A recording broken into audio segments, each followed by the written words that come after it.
नमस्कार विद्यार्थी मित्रांनो, मी विशाखा सावंत एस एज्युकेशन चॅनलमध्ये आपलं स्वागत आहे। बऱ्याच विद्यार्थ्यांच्या आग्रहामुळे आपण गणित या विषयाला सुरुवात करत आहोत। लक्षात घ्या, मी गणित शिकवत असताना माझ्यापुढे जो विद्यार्थी वर्ग आहे तो विद्यार्थी वर्ग ज्यांना गणित अजिबातच येत नाही किंवा ज्यांना काही अंशी गणित येते आणि ज्यांना खूप चांगले गणित येते, असा सर्व विद्यार्थी वर्ग नजरेसमोर ठेवून मी गणित शिकवणार आहे, जेणेकरून ज्यांना अजिबातच येत नाही त्यांची गणिताची भीती दूर होईल आणि ज्यांना खूप चांगलं गणित येते त्यांना गणिताचा अधिक चांगला अभ्यास होईल। लक्षात घ्या मित्रांनो, गणित या विषयाचा अभ्यास करत असताना आपण गणितातले बेसिक कन्सेप्ट्स अभ्यासणार आहोत। त्याचबरोबर गणितामधले बेसिक कन्सेप्ट्स नक्की ते तसे का आहेत किंवा एखादं गणित सोडवताना त्या विशिष्ट ज्या गणिती क्रिया आहेत त्या का आहेत हेही बघणार आहोत स्पष्टीकरणासहित। शिवाय विदिन सेकंद, लक्षात घ्या, स्पर्धा परीक्षेला आपण त्या गणिताच्या स्टेप्स किती मांडतो हे महत्त्वाचं नसतं, तर ते गणित अधिक कमी वेळामध्ये शॉर्टकट कसं सोडवता येईल हे स्पर्धा परीक्षेसाठी महत्त्वाचं असतं। आणि आपल्याला एखादं गणित सूत्र न वापरता पण कसं सोडवता येईल, सूत्र वापरून ते गणित कसं सोडवावं, त्या गणितामध्ये नक्की गणिती क्रिया विशिष्ट पद्धतीने का आहेत या पद्धतीने आपण गणित शिकणार आहोत। म्हणजेच आपण गणिताच्या शॉर्ट ट्रिक्स सहित गणित शिकणार आहोत। जर तुम्ही हे माझ्याकडून गणित शिकलात तर तुम्हाला गणिताचं बेसिक पण कळेल, शॉर्ट ट्रिक्स पण कळतील आणि ते गणित नक्की तसं का आहे हेही सुद्धा कळेल। आणि त्यामुळे आपण गणिताचा अभ्यास आजपासून सुरू करणार आहोत। तर पहिल्यांदा बेसिकपासून मी गणित घेते, त्याच्यामुळे गणिताच्या ज्या मूलभूत कन्सेप्ट्स आहेत त्या आपण बघणार आहोत। तर त्यांना आपण चालू करूया। तर पुन्हा एकदा सांगते, जे विद्यार्थी या चॅनलला नवीन असतील आणि चॅनलला सबस्क्राईब केलेलं नसेल त्यांनी चॅनलला सबस्क्राईब करा आणि व्हिडिओ शेवटपर्यंत पहा। ट्रिक्स मी शक्यतो शेवटी सांगत असते, कारण काय की विद्यार्थ्यांना नक्की एखादी गोष्ट व्याकरण शिकवू दे किंवा आणखी भूगोल शिकवू दे किंवा गणित शिकवू दे, तर त्या ट्रिक्स पाहिजे असतील तर शेवटपर्यंत व्हिडिओ बघणं गरजेचं आहे। आणि बेल आयकन दाबायला नक्की विसरू नका, कारण त्यामुळे माझे नवीन व्हिडिओ जे पडणारे आहेत ते तुम्हाला नक्की समजतील, नोटिफिकेशन्स मिळेल। आणि व्हिडिओ आवडत असेल तर शेअर करायला विसरू नका। पाहूया आपण गणिताच्या मूलभूत क्रिया। अर्थात याच्यामध्ये आपण इथे हे जे प्रकार आहेत ना मी लिहिलेत, नैसर्गिक संख्या किंवा पूर्णांक संख्या, हे जे संख्यांचा विस्तार ज्या पद्धतीने झाला ना त्यावरून पडलेले प्रकार आहेत। शिवाय काही प्रकार जसं समसंख्या असतील, विषम संख्या असतील, जोडमूळ संख्या असतील, सहमूळ संख्या असतील, संयुक्त संख्या असतील, मग हे जे मूलभूत मूळचे प्रकार आहेत जे विस्तारासाठी पडलेत आणि पुढचे जे सहमूळ किंवा सम विषम हे जे प्रकार आहेत हे अधिकच्या गणिती क्रियांसाठी पडलेले प्रकार आहेत। तर या सर्वांचा अभ्यास आपण करणार आहोत, तो व्हिडिओ नक्की शेवटपर्यंत पहा। तर यातला पहिला प्रकार आहे बघा, नैसर्गिक संख्या। नैसर्गिक संख्या म्हणजे नक्की कोणत्या संख्या असतात, तर इथं माझा वेळ जास्त जाऊ नये आणि व्हिडिओ फार मोठा होऊ नये यासाठी मी इथं आधीच काही पॉईंट्स लिहून ठेवलेत, कारण याच्यामध्ये न समजण्यासारखं फारसं काही नाही आहे। जिथे समजवायची गरज लागेल तिथे मी तुम्हाला अवश्य समजवणार आहे। तर नैसर्गिक संख्या बघा, व्यवहारात वापरत असलेल्या संख्यांना नैसर्गिक संख्या असं म्हणतात। अर्थात व्यवहारात आपण कोणत्या संख्या वापरतो, लक्षात घ्या मित्रांनो, पूर्वी 1 ते 9 या संख्या अस्तित्वात होत्या। किती होत्या? 1 ते 9। मग 1 ते 9 या संख्या अस्तित्वात होत्या आणि त्यानंतर शून्याचा शोध लागला, अर्थात संख्यांच्या विस्ताराची गरज वाटली म्हणून। परंतु ह्या ज्या 1 ते 9 संख्या आहेत यांचा समावेश नैसर्गिक संख्येमध्ये होतो। म्हणजे नैसर्गिक संख्यांची सुरुवात कोणत्या संख्यांपासून होते तर 1 पासून होते। मग 1, 2, 3, 4, 5 अशा अनंत नैसर्गिक संख्या आपण मांडू शकतो। पूर्वी 1 ते 9 वापरायचे, त्यानंतर संख्यांची गरज भासली, शून्याची निर्मिती झाली। शून्याचा शोध हा आर्यभट्ट या भारतीयांनीच लावलेला, हेही लक्षात ठेवा। तर शून्याची गरज निर्माण झाली आणि संख्यांमध्ये अनंतता आली आणि त्यामुळे नैसर्गिक संख्या, लक्षात काय ह्याच्यामध्ये ठेवायचं की ज्या संख्या आपण व्यवहारामध्ये वापरतो त्यांना नैसर्गिक संख्या असं म्हणतात। नैसर्गिक संख्या कुठपासून सुरू होतात तर 1 पासून सुरू होतात आणि 1 पासून अनंतापर्यंत त्या संख्या लिहिल्या जाऊ शकतात। आता याच्याविषयीचं महत्त्वाचं, ह्या ज्या संख्या आहेत यांना मोज संख्या किंवा गणनावाचक संख्या असं म्हणतात। कारण लक्षात घ्या, जर समजा ही 4 झाडं आहेत तर ही 4 झाडं आपण मोजताना 1 2 3 4 अशी मोजतो. म्हणजे ह्या झाडं मोजण्यासाठी वापरतो, व्यवहारामध्ये विशिष्ट वस्तू मोजण्यासाठी आपण या संख्या वापरतो आणि म्हणूनच यांना मोजसंख्या असं म्हणतात. आणि त्याला सिमिलर वर्ड आहे गणनावाचक. तर गणनावाचक संख्या किंवा मोजसंख्या म्हणजेच नैसर्गिक संख्या आणि ते 1 पासून लिहितात, हे लक्षात ठेवा. पुढचं बघा, याच्याविषयी काही महत्त्वाचे गुणधर्म आहेत ते बघा, की 0 ही नैसर्गिक संख्या नाही असं म्हटले. याला कारण इथंच याच्यावरूनच लक्षात येईल की जसं ही 4 झाडं आहेत तर आपण ही झाडं मोजताना 1 पासून सुरू करू, 0 1 2 3 असं मोजत नाही. कोणतीही वस्तू मोजत असताना आपण 0 असं मोजतच नाही. त्यामुळे 0 ही नैसर्गिक संख्या नाही. शिवाय दुसरं एक महत्त्वाचं पॉइंट आहे ते म्हणजे ऋणभारित संख्या नैसर्गिक नसतात. ऋणभारित म्हणजे कोणत्या संख्या, जसं -1 -2 -105 वगैरे या ज्या संख्या आहेत या ऋणभारित संख्या आहेत.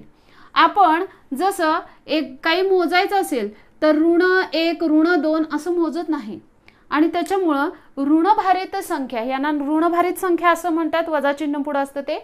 तर ऋणभारित संख्या या नैसर्गिक संख्या नसतात. याच्यामध्ये कोणत्या संख्या नैसर्गिक असतात आणि कोणत्या संख्या नैसर्गिक नसतात हे तुम्हाला कळेल. तसेच सर्वात लहान नैसर्गिक संख्या कुठली आहे तर 1 आहे सर्वात लहान नैसर्गिक संख्या. का तर नैसर्गिक संख्यांची सुरुवात कुठून होते, 1 पासून होते. तर सर्वात मोठी नैसर्गिक संख्या ही सांगताच येत नाही, का तर नैसर्गिक संख्या ह्या अनंत असतात, पुढे जेवढ्या वाढवत जाऊ तेवढ्या वाढत जातात आणि त्याच्यामुळे सर्वात मोठी नैसर्गिक संख्या ही सांगता येत नाही. सर्वात लहान नैसर्गिक संख्या 1 आहे. आता इकडे लिहिलेलं आहे बघा, पहिला प्रकार आपण बघितला नैसर्गिक संख्या. लक्षात काय ठेवायचं, नैसर्गिक संख्या ह्या 1 पासून सुरू होतात, 1 2 3 4 असं अनंतापर्यंत आपण मोजू शकतो. नैसर्गिक संख्या ह्या अनंत असतात. 0 असं आपण कधीही मोजत नाही, त्यामुळे 0 ही नैसर्गिक संख्या नाही. शिवाय ऋणभारित संख्या या नैसर्गिक संख्या नसतात. पुढचा पॉइंट बघा, विकासानुसार. जसं बघा सुरुवातीलाच मी सांगितलं, पूर्वी 1 ते 9 हे सुरुवातीचे अंक होते आणि त्यानंतर अंकांच्या विस्ताराची गरज भासली आणि त्यातूनच शून्याचा शोध लागला. 0 आपल्या जीवनामध्ये काय उपयोगी आहे तर शून्याला स्वतःला काही किंमत नाही. शून्याला ॲक्च्युली गणिती भाषेमध्ये उदासीन संख्या असं म्हणतात. मात्र 0 हे गरजेचं आहे, कारण 0 स्वतःची किंमत स्वतः नाही वाढवत, तर 0 हे इतर संख्यांची किंमत वाढवतो. जसं 1वर 0 दिलं तर त्याची 10 होते, त्याच्यावर अजून एक 0 दिलं तर 100. म्हणजे संख्या वाढत राहते, त्याची किंमत वाढत राहते त्या गोष्टीची, त्या संख्येची. म्हणजे इतर संख्यांची किंमत वाढवण्याचं काम 0 करतं. त्या संख्येची किंमत अपूर्ण असते, तिला अपूर्णांक संख्या म्हणतात. मग जर हेही कळत नसेल तर आपल्याला कोणत्या संख्या नक्की अशा आहेत की ज्या अपूर्णांक संख्येमध्ये जातात हे बघणं गरजेचं आहे. तर अपूर्णांक संख्या ह्या 2 प्रकारे लिहिल्या जातात, ते म्हणजे व्यवहार्य अपूर्णांक आणि दशांश अपूर्णांक. याच्यामध्ये अर्थात हेही कन्सेप्ट आपल्याला समजले तर आपल्याला अपूर्णांक संख्या ही अचूक ओळखता येणार आहे. कारण आपल्याला पूर्ण संख्येचा गट कोणता, नैसर्गिक संख्येचा गट कोणता, अपूर्णांक संख्यांचा गट कोणता वगैरे आपल्याला परीक्षेला विचारू शकतात. त्या संबंधी आपण पुढे उदाहरणं घेणार आहोत. तर बघा, व्यवहार्य अपूर्णांक हे जे असतात ते काय असतात, अपूर्णांक संख्या असतात. आता व्यवहार्य अपूर्णांक म्हणजे काय की जे अंशछेद स्वरूपात लिहितात. इथं काय अगदी खूप मोठं समजवण्यासारखं नाहीये बघा. जसं इथं हे 5/2 लिहिलंय, 3/4 लिहिलंय, 8/11 लिहिलंय. असं अंशछेद रूपामध्ये ज्या संख्या लिहिलेल्या असतात त्या कशामध्ये जातात, अपूर्णांक संख्येमध्ये जातात. आणि दशांश अपूर्णांक त्यालाच व्यवहार्य अपूर्णांक, म्हणजे जे अंशछेद रूपामध्ये लिहितात त्याला व्यवहार्य अपूर्णांक असं म्हणतात. आणि असे जे व्यवहार्य अपूर्णांक असणारी उदाहरणं असतात ती कशामध्ये जातात, अपूर्णांक संख्येमध्ये जातात. आता दुसरा जो प्रकार आहे जो अपूर्णांक संख्येमध्ये जातो तो आहे दशांश अपूर्णांक.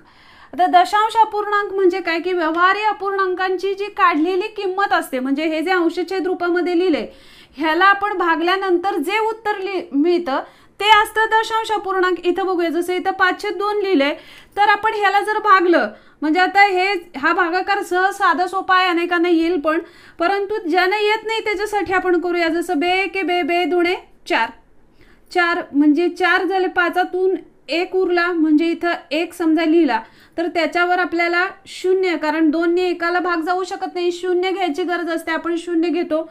मग 2 पंचे इथं जर 0 घेतला तर काय होईल, 2 पंचे 10, म्हणजेच ह्याची किंमत काय येणार, 2.5 येणार. बरोबर आहे. म्हणजे 2/5/2 या व्यवहारी अपूर्णांकांचा दशांश अपूर्णांकामध्ये रूपांतर कसं केलं, 2.5. बरोबर आहे.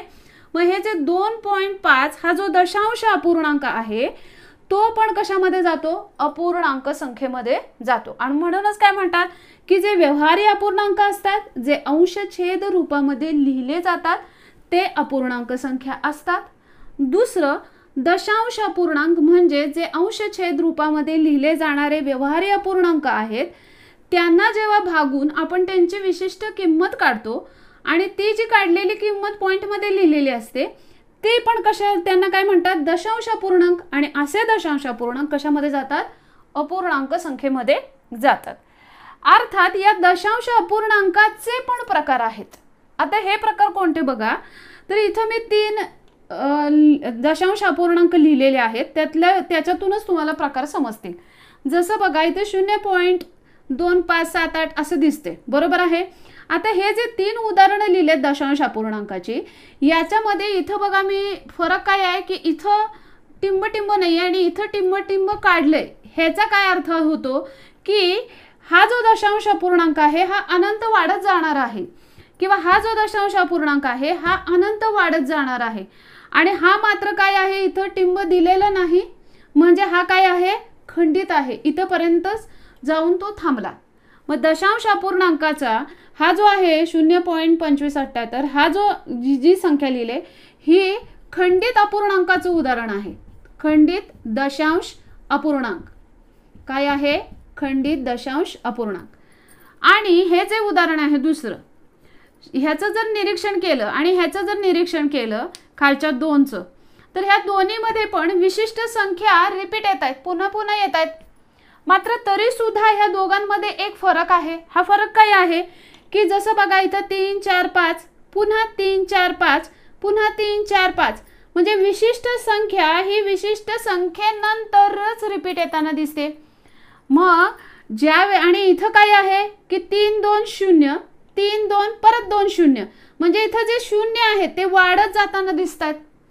ह्याच्यामधला फरक काय आहे की सेम कालावधीमध्ये संख्या रिपीट येतात.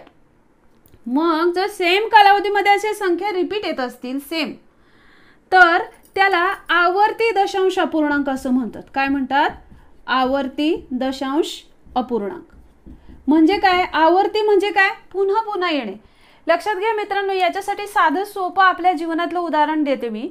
जसं आठवड्याचे वार असतात, तर एक सोमवार झालं की मंगळवार, बुधवार, गुरुवार, शुक्रवार, शनिवार आणि नंतर सोमवार. म्हणजे पहिल्या आठवड्यामध्ये आलेला जो सोमवार असतो तो विशिष्ट वारानंतरच येतो. असं नाही होत की आता सोमवार आलाय आणि बुधवार नंतर लगेच सोमवार आलाय, असं नाही होत. तर त्याच्यामध्ये विशिष्ट एक सेम वारांचं अंतर असतं आणि त्यानंतरच सोमवार येतो.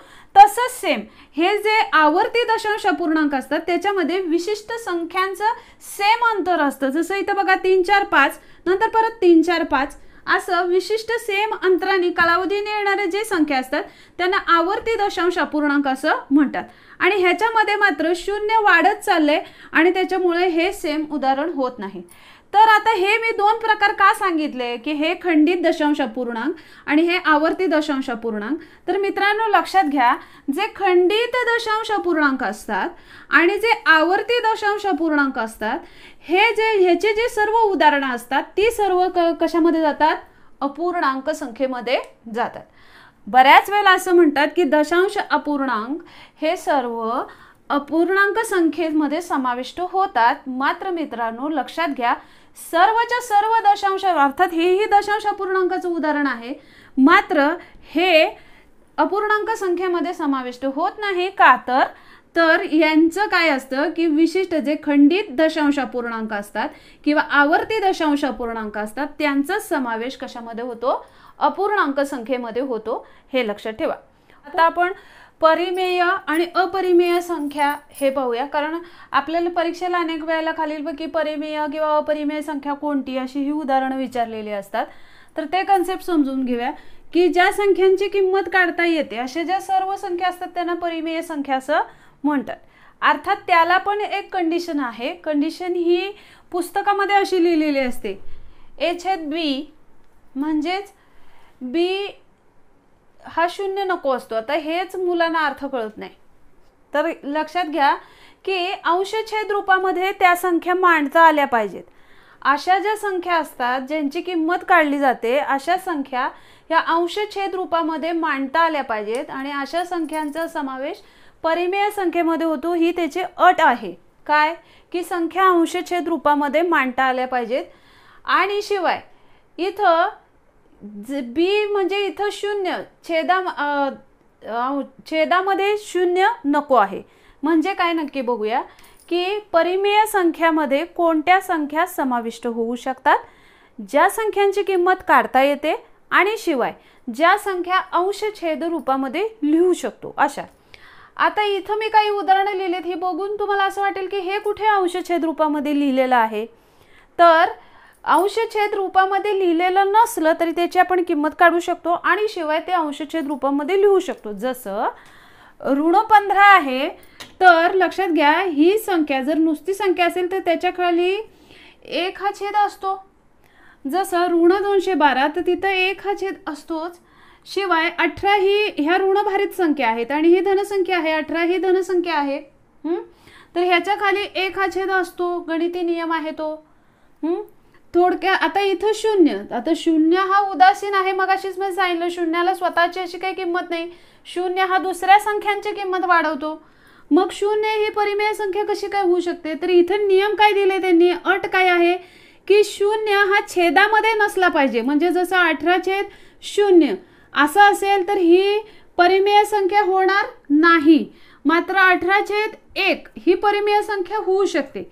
मात्र शून्य, आता हा शून्य शून्य धनही नाही ऋणही नाही, मात्र शून्य कुठलेही शून्य असेल तर नुसतं शून्य आहे तर त्याच्या खाली छेद हा 1 होऊ शकतो.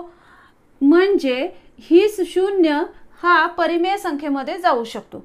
लक्षात काय ठेवायचं की ज्या संख्यांची किंमत काढता येते आणि ज्या संख्या आपण असं अंशछेद रूपामध्ये लिहू शकतो अशा संख्यांचा समावेश परिमेय संख्येमध्ये होतो. शिवाय असं ज्या वर्गमुळात ज्या संख्या असतात ज्यांची किंमत आपण काढू शकतो अशा सर्व संख्यांचा समावेश कशामध्ये होतो, परिमेय संख्येमध्ये होतो. थोडक्यात काय की ज्या धन, ऋण, पूर्णांक, अपूर्णांक आणि वर्गमूळ दर्शवणाऱ्या ज्यांची किंमत काढू शकतो, शिवाय आपण अंशछेद रूपामध्ये पण लिहू शकतो अशा ज्या संख्या असतात त्यांचा समावेश कशामध्ये होतो, परिमेय संख्यांमध्ये होतो. पुढचं याच्या विरुद्ध बरोबर अपरिमेय संख्या आहे की ज्या संख्यांची किंमत काढता येत नाही अशा संख्या म्हणजे अपरिमेय संख्या. काढता येत नाही म्हणजे ती कशाने काढावी लागते की एखाद्या संख्येची आपण कशी किंमत काढतो, तर असं आपल्याला अंकगणितीय पद्धतीने किंमत काढता येत नाही. मात्र लॉग टेबल असेल किंवा कॅल्क्युलेटर असेल यांच्या सहाय्याने या अपरिमेय संख्यांची किंमत काढता येते. जसं वर्गमुळातील 5 आहे, वर्गमुळात 7 आहे, वर्गमुळात 27/9 आहे, यांची आपण किंमत ही कॅल्क्युलेटरच्या सहाय्याने काढू शकतो. अंकगणितीय स्वरूपात आपल्याला त्याची किंमत काढता येत नाही अशा ज्या संख्या असतात त्या अपरिमेय असतात. शिवाय पाय ही ग्रीक संकल्पना आहे. तर पाय म्हणजेच काय, 22/7 किंवा 3 ह्याचीच किंमत 3.14 अशी पण येते. म्हणजे 3.14 येते. म्हणजे इथं हे आपण अशा पद्धतीने हा जो कॉन्सेप्ट आहे 22/7 ही त्याची ठराविकच किंमत आहे हे आपण सांगू शकत नाही. ज्याची ही विशिष्ट अशी ठराविकच किंमत आहे हे आपण सांगू शकत नाही. म्हणजेच अंकगणितीय पद्धतीने आपण काढू शकत नाही. त्याच्यासाठी लॉग टेबल किंवा कॅल्क्युलेटरचा वापर करावा लागतो. अशा ज्या सर्व वर्गमुळातील संख्या असतील, पाय असेल किंवा आवर्ती दशांश संख्या असतील पुन्हा पुन्हा येणाऱ्या, त्यांचा सर्वांचा समावेश कशामध्ये करायचा आहे, अपरिमेय संख्यांमध्ये करायचा आहे. म्हणजे दशांश अपूर्णांकांपैकी जे आवर्ती दशांश अपूर्णांक येतात ते अपरिमेय संख्येमध्ये समाविष्ट होतात. लक्षात घ्या, आता आपण नैसर्गिक संख्या, पूर्णांक, अपूर्णांक, परिमेय, अपरिमेय संख्या नक्की कोणत्या संख्या त्यामध्ये घालायच्या नाहीत हे बघितलं. तर हे जे प्रकार आहेत ना, नैसर्गिक, पूर्णांक, अपूर्णांक, परिमेय, अपरिमेय, ह्या सर्व प्रकारामध्ये येणाऱ्या संख्या ज्याच्यामध्ये समाविष्ट असतात ते असतात वास्तव संख्या. थोडक्यात काय की व्यवहारात अंकगणितात वापरतो त्या परिमेय व अपरिमेय संख्यांचा संच म्हणजेच वास्तव संख्या. आणि त्याच्या विरुद्ध जाऊन उलट बरोबर आहे ते अवास्तव. वास्तवात आहेत त्या संख्या ज्यांचा आपण वापर कोणत्या ना कोणत्या पद्धतीनं करतो. जसं काही संख्यांची किंमत निघते तर काही संख्यांची किंमत निघत नाही. त्याच्यासाठी आपण लॉग टेबल किंवा कॅल्क्युलेटरचा वापर करतो आणि किमती काढतो. तर अशा पद्धतीच्या ज्या सर्व संख्या असतात त्या वास्तव संख्यामध्ये येतात. मग पूर्णांक, अपूर्णांक, नैसर्गिक, त्यानंतर परिमेय, अपरिमेय या सर्व संख्या कशामध्ये येणार? वास्तव संख्येमध्ये येणार. तर अवास्तव संख्येमध्ये ज्या संख्येची किंमत आपण कधीच काढू शकत नाही अशा ज्या सर्व संख्या असतात त्या अवास्तव संख्येमध्ये येतात. म्हणजे काय की किंमत कधीच काढू शकत नाही म्हणजे इथं ज्या अपरिमेय संख्या आहेत त्यांची किंमत आपण लॉग टेबल किंवा कॅल्क्युलेटरच्या सहाय्याने काढू शकतो. मात्र अवास्तवमध्ये अशा संख्या असतात ज्यांची किंमत आपण लॉग टेबलच्या सहाय्याने किंवा कॅल्क्युलेटरच्या सहाय्याने सुद्धा काढू शकत नाही. अशा ज्या संख्या असतात त्या कशामध्ये येतात? अवास्तवमध्ये. लक्षात घ्या मित्रांनो. जाता जाता पुन्हा एकदा शेवटी आपण ह्या कन्सेप्टवर नजर टाकूया. नैसर्गिक संख्या म्हणजे काय की ज्या 1 पासून सुरू होतात आणि अनंत अशा असतात आणि ज्यांना आपण व्यवहारामध्ये मोजण्यासाठी वापर करतो. उदाहरणार्थ 1, 2, 3, 4 अशा ज्या सर्व संख्या असतात त्या नैसर्गिक संख्या असतात. त्यानंतर पूर्णांक संख्या, पूर्ण संख्या असते त्याला पूर्णांक संख्या असं म्हणतात. अपूर्णांक संख्या, अपूर्ण संख्या असते त्याला अपूर्णांक संख्या असं म्हणतात. परिमेय संख्या म्हणजे काय की ज्यांची किंमत काढता येते अशा परिमेय संख्या. आणि अपरिमेय संख्या म्हणजे काय? ज्यांची किंमत काढता येत नाही. आपण कशाच्या सहाय्याने काढतो? लॉग टेबल किंवा कॅल्क्युलेटरच्या सहाय्याने ज्याची किंमत काढतो अशा सर्व संख्या अपरिमेय संख्यामध्ये जातात. आणि ह्या सर्व संख्या ज्याच्यामध्ये समाविष्ट असतात त्या कसल्या असतात? वास्तव संख्या असतात. आणि याच्या पलीकडे जाऊन ज्यांची किंमत कॅल्क्युलेटर किंवा लॉग टेबलच्या सहाय्याने सुद्धा काढता येत नाही, ज्यांची किंमत काढूच शकत नाही अशा ज्या संख्या असतात त्या कशामध्ये जातात? अवास्तव संख्या असतात. विद्यार्थी मित्रांनो, अतिशय सोप्या भाषेमध्ये अगदी बेसिक पासून तुम्हाला मॅथ्स किंवा गणित शिकवण्याचा मी प्रयत्न करते. जर तुम्हाला व्हिडिओ आवडला असेल तर लाईक, सबस्क्राईब आणि शेअर करायला अजिबात विसरू नका. धन्यवाद.